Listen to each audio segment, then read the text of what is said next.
images.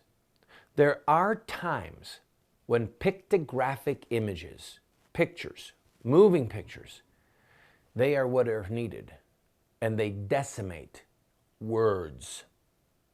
I'm Randall Terry. This is Voice of Resistance.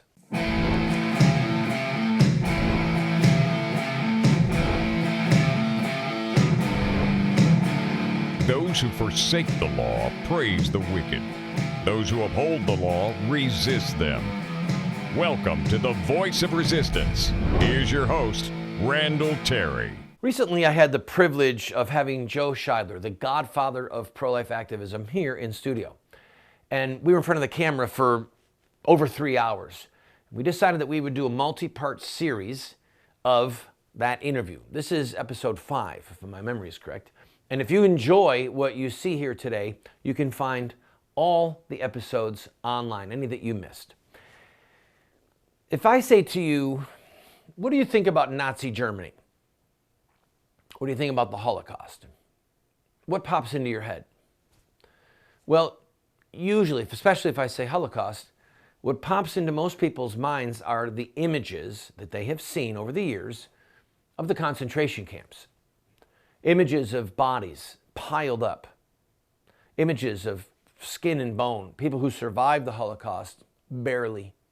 Some who actually died after the Allies rescued them because their bodies were so emaciated, because their bodies, their internal organs couldn't even function anymore from starvation. Well, the babies who are dying from abortion, there are many people who use words pro-choice, woman's right to choose, a woman's body.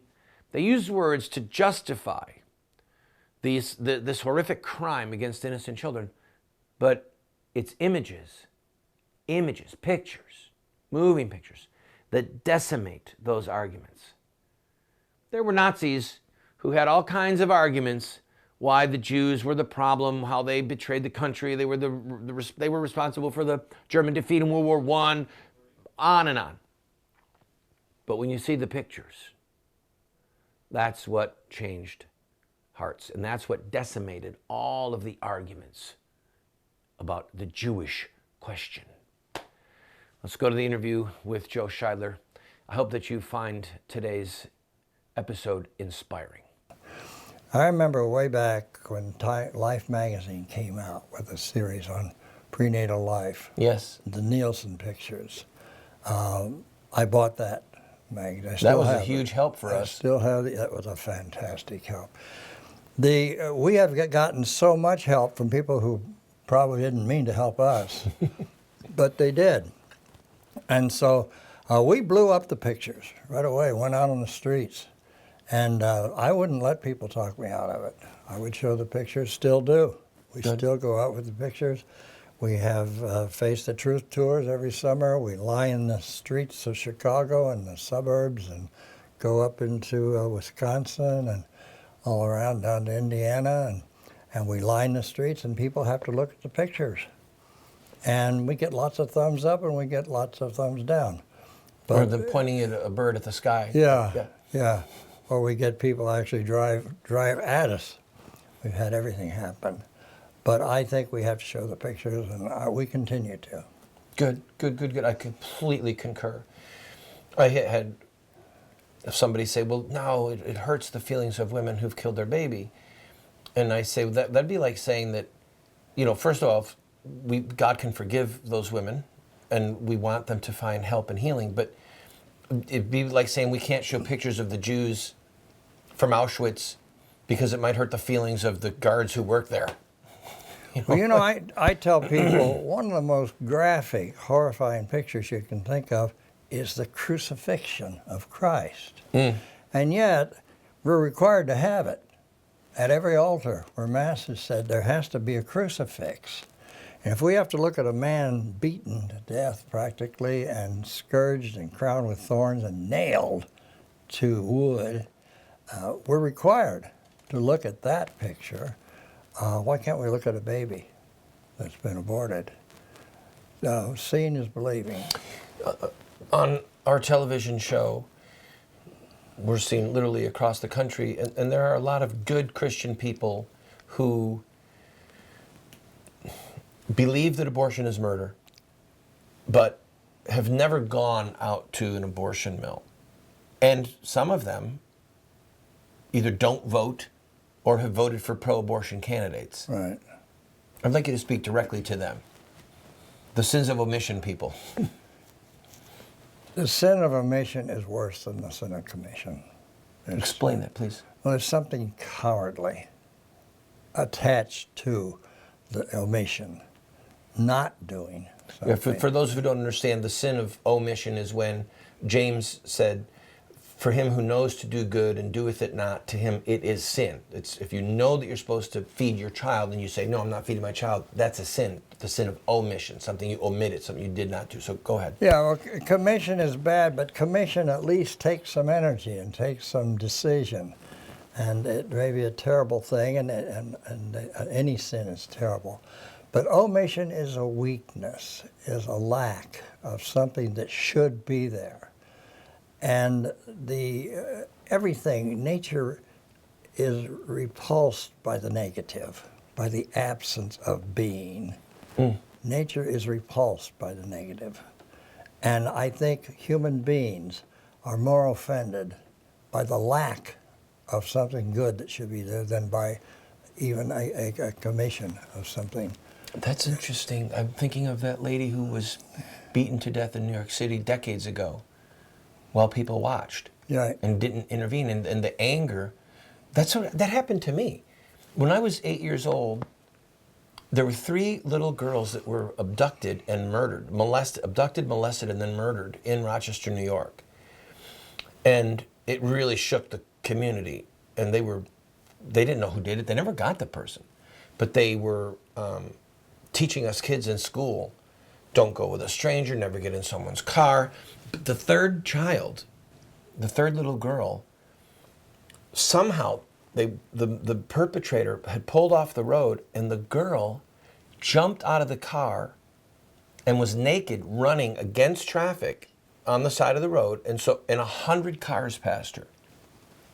And not one driver stopped. Nobody did anything. And I remember hearing about that as a boy from my mother, and the rage I felt, as a child, the rage I felt towards those 100 drivers who drove by and saw a little girl screaming and running down the side of the road naked while someone was chasing her and did not stop. Yeah, reprehensible. It really is. Yeah.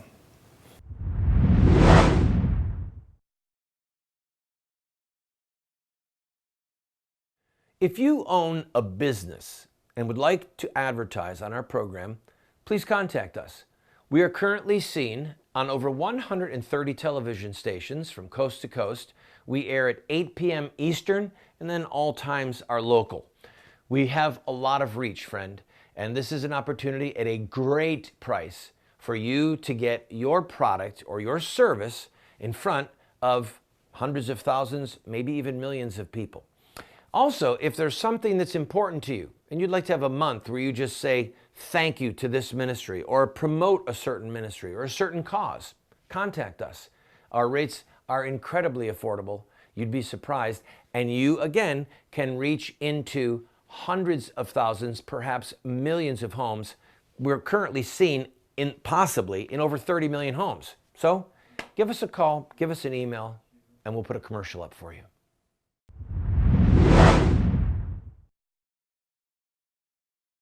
And that's why, I don't mean to speak for you and I, but that's why we do what we do.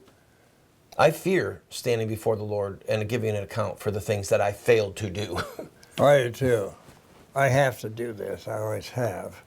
The moment I heard the Roe v. Wade, Doe v. vote, and realized that this country, which stands for so much good, was going to allow a whole class of people to be killed under the law. It just was such an outrage, such an atrocity, such a violation of what this country stands for. I had to go decide full-time. How long after Roe v. Wade did you become a full-time pro-life activist? Well, just about immediately. Because Wow. first of all, I started writing the newspapers, editorial, writing that, about how bad it was, and getting printed. And then I started reading, studying everything about abortion. And I was working as an account executive for a public relations firm in Chicago. But I lost total interest in my various projects and accounts. I had Marlite paneling, Libya cheese, Shakespeare fishing tackle. I had 15 accounts. Wow.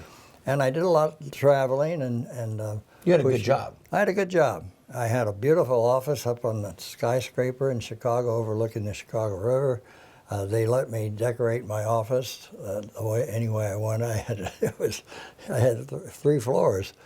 And So were you in your 40s at that point? yeah, Unbelievable. and I was quite happy, Unbelievable. quite happy.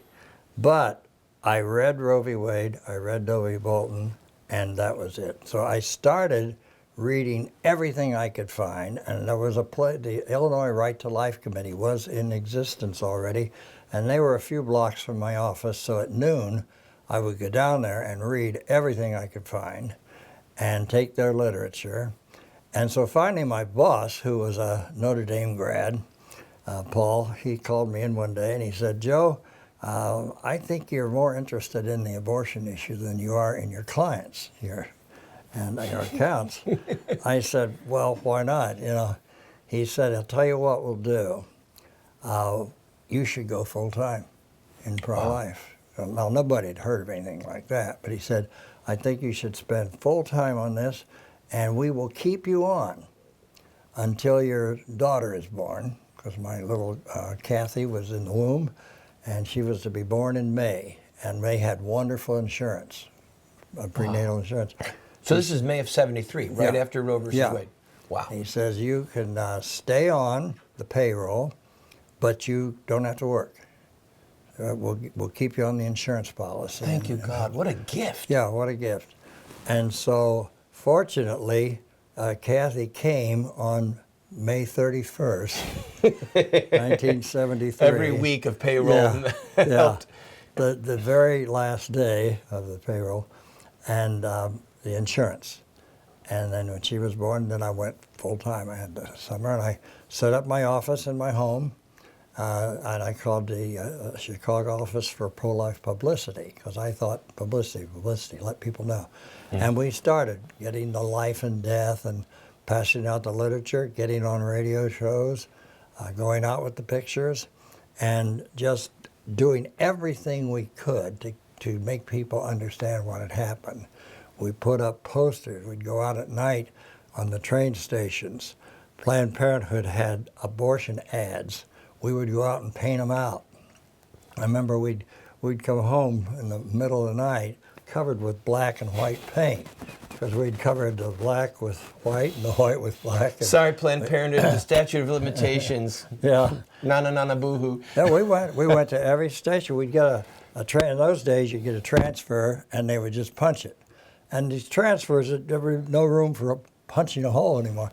We'd stop at every train station. We would cross the tracks. We had a guy we called the Mountain Goat. He would go over the third rail Oh my goodness. and paint out the Planned Parenthood phone numbers on at the train stations and other things. We put up billboards. We found the side of a building that said abortion and gave a phone number.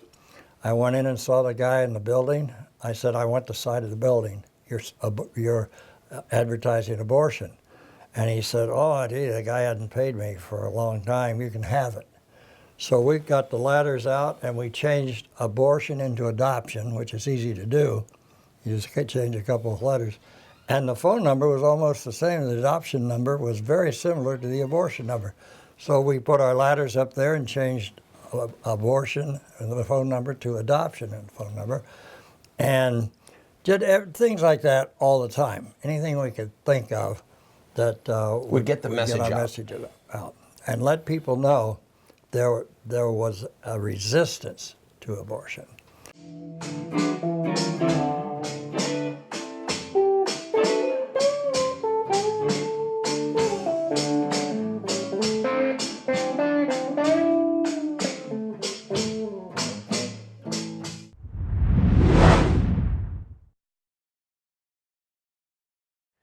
Friend, this program is supported by friends like you who believe in what we are doing.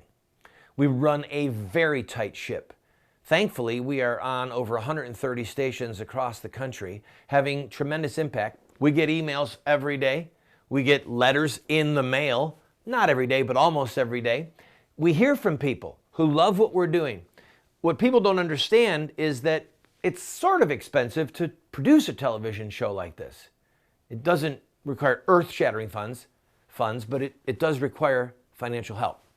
So I am asking you, if you enjoy this program, throw us a $10 or a $20 bill every once in a while, or even a $50 or a $100 check. You see the address there on the screen. Your gifts are not tax deductible, by the way, because we want to be able to say what we want to say regarding politics without the IRS telling us no. So if you like the program, I ask for your support.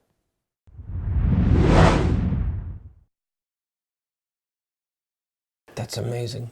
That is amazing. There are many people who have no idea what fellows like us would do as full-time pro-life activists. Yeah. So clearly, a key part of it was getting out the message. But you were out in front of the abortion mills. You still go. I mean, talk about that lonely place, that lonely vigil in front of the very facilities, the portal to hell is what I call them.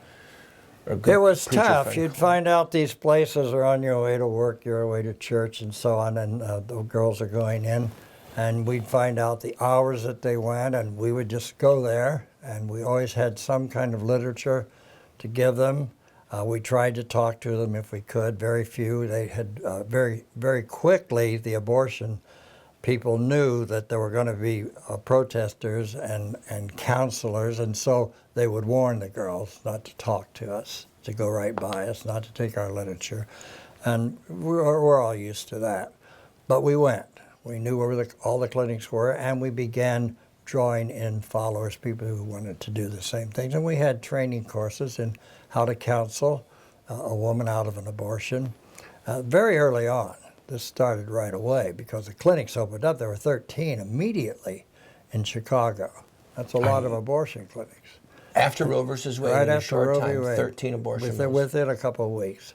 They were on Grand Avenue, they were on Michigan, 3 of them on Michigan Avenue, and we would try to cover them whenever they were operating. The first year after Roe versus Wade, there were 750,000 documented dead babies. Yeah. And it quickly went up to 1.5 million. 1.5 million. But that shows how they were ready to go. If you went from Roe versus Wade, which very few states had legalized child killing. New York did.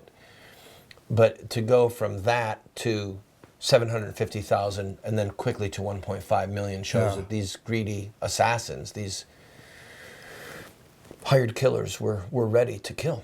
They were. And we would try to meet with them, too. We got to know who they were. I don't know how many hospitals I went to and sat there talking to the doctor who would save a baby on one wing of the hospital and kill one. The same doctor? Same doctor. I remember having lunch with one of the doctors, and I said, "How do you do this?" He said, "Well, women want it, they need it, it's legal now," and so on. And he said, "My wife doesn't like me doing it." So I called his wife. I found his home number and called his wife, and I said, "Do you know that your husband is doing abortions?" And she said, "No, he never would." And I said, "He is. He's doing abortions." And I got somebody here in the hospital that gets me the records, and I can tell you how many he does every week. So suddenly we get reports he's not doing abortions. And for about a month, there were no abortions being reported by this doctor. Then he started again. So then I called his wife again and told her he was back at doing abortions. And we had all kind of little battles like that going on, meeting with the people and getting to know which members of the family, were not like in that case.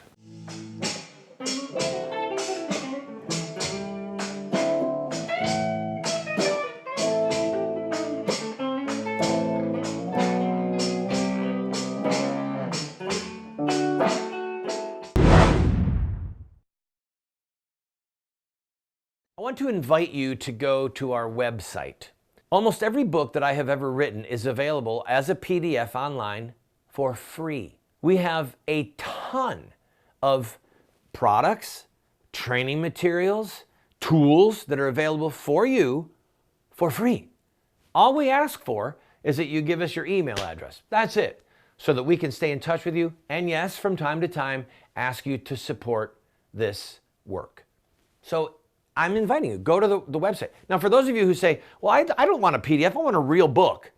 You can get one of my books. All you have to do is pay for shipping and handling and then give whatever gift you want. And if you can't afford anything, we'll send you the book for free. Just pay shipping and handling.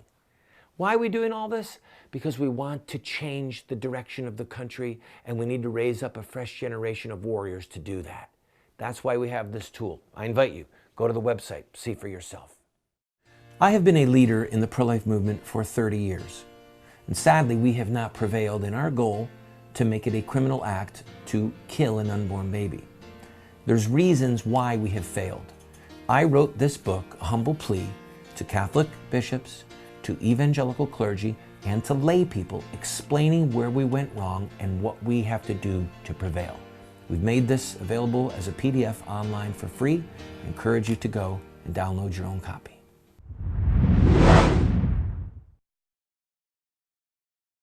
When I started my work in Binghamton, there were 22 OBGYNs in the whole city. 11 of them were killing children, 1 or 2 here and there, in their offices or at the hospital, and the other 11 were 100% pro-life. We put out a list with all of the child cares and told them, we're going to expose you to the community and we're going to tell people to boycott you. And literally within 30 days, every single one of those OBGYNs quit. Good. Killing babies. And then isolated just Epstein. Yeah. Dr. Epstein, the Argentinian doctor who was in America killing babies. He would fly up from New York City 2 days a week to kill babies. But at least we had got everyone else stopped and then were able to isolate and focus just on him. Yeah, great, powerful. It was probably easier for us in that community than it would have been for some because it was a very heavily Catholic community. And very conservative, even though it was in New York State, very conservative area. And people, no one wanted to be known as an abortionist. Where was this again? In Binghamton. Binghamton. Yeah, Binghamton, New York. Yeah. So there's a lot of Christians who believe Jesus was totally loving, you know, the shepherd holding the little lamb and would never hurt a flea. And they hear about you and I and others doing things, painting over signs, outing abortionists, going outside of their restaurants and picketing. We used to do that to Epstein. There's an abortionist killing, eating in there. Eating. And they think, man, that's not Christian. That's not loving. What do you tell them? Well, I think of Christ as loving and all, but I also see him in, driving the money changers out and being very forceful and very definite in good and evil and exposing evil. So I feel close to Christ in doing this. I know it's upsetting some people, but it's tough love. You really love them, and they should know, and we have to tell them. So I have never let that bother me too much. That I've had moments where I felt a little bit guilty when maybe a mother goes by and holds her little kid's eyes, puts her hand over her eyes, and that bothers me, that children have to see these things sometimes, but they don't understand them as much as the adult does anyway, for the most part. But people have to know. They have to know the evil in our country to be able to resist it. I tell people, look, if someone's about to cut your throat, they're going to kill you. What do you want me to do? Want me to write a letter to the editor? You want me to make a phone call to my congressman? Or do you want me to scream my lungs out and do everything that I possibly can to save your life, no matter how uncomfortable it makes people around me feel? Right. Well, that's basically it. This is a matter of life and death. And we have to save lives. We have to try to save lives. Well, friend, thank you, Joe Scheidler, for being here. I hope that you enjoyed the program. Again, this is a multi-part series. If you missed some of them, you can go to our website and catch up. God bless you.